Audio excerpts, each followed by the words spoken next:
God bless you, everybody. Good morning. Impossible dreams.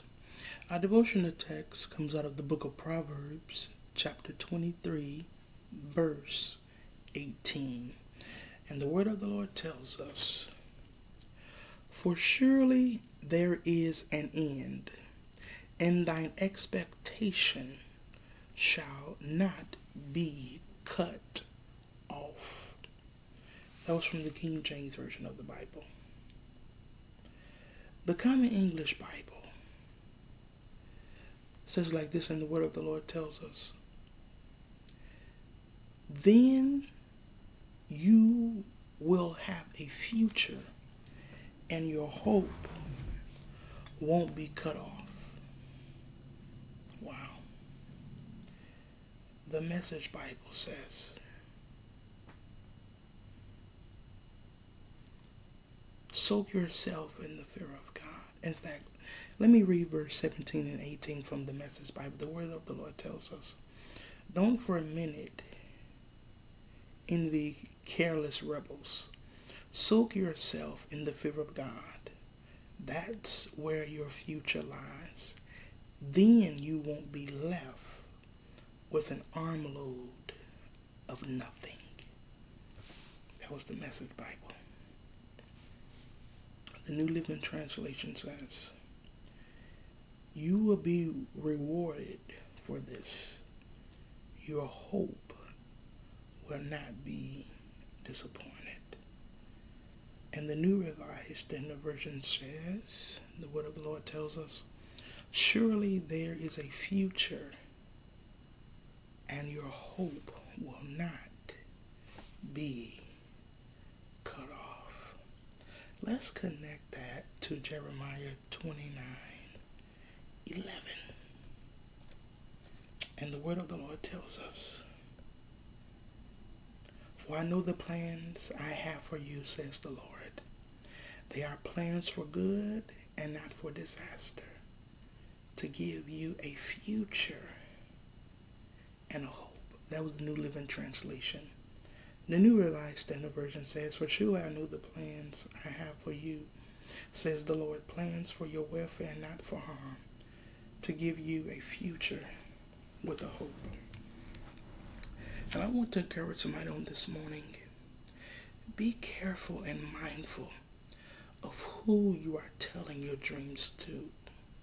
Because many times people will think the dreams that you are telling them is impossible, and that is not going to happen.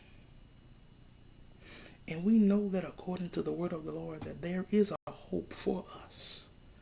There are future plans for us, and they will not be cut off.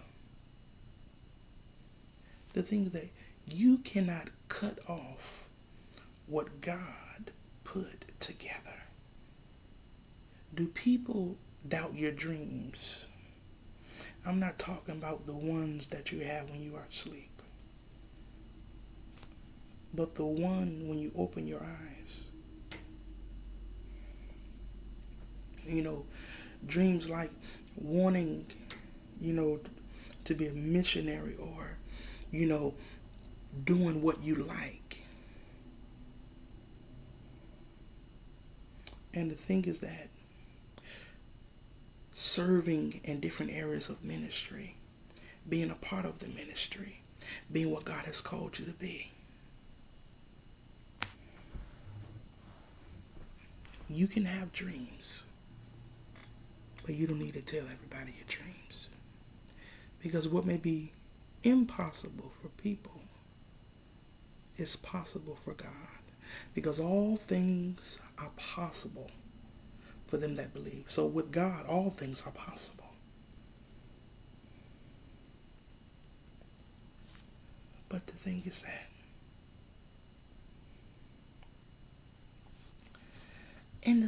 that God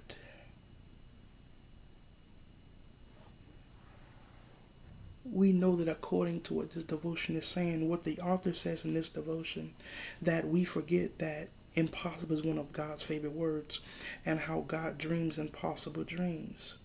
Why, if you If accomplish a possible dream, then you get all the glory.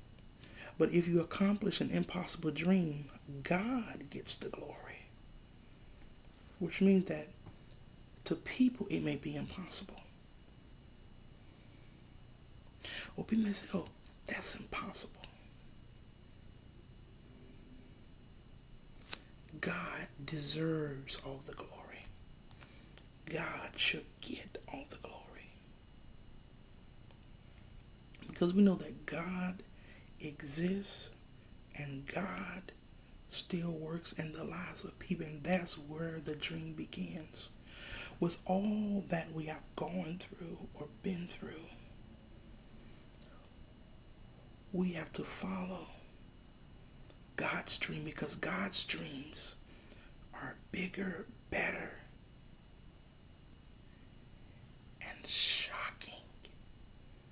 Because we cannot follow our own dreams. We cannot follow our parents' dreams.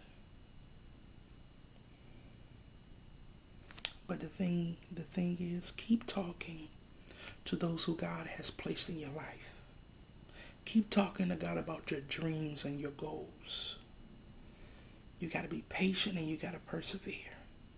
If God is behind your dream, what you have been dreaming of, if God is behind it, it will happen in God's timing.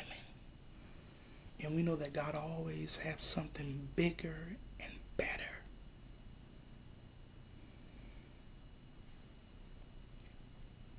But if you accomplish an impossible dream, then God gets the glory. So on this morning, no matter what it is, God has a plan and God has a future for you. All you have to do is follow God and walk with God. God bless you.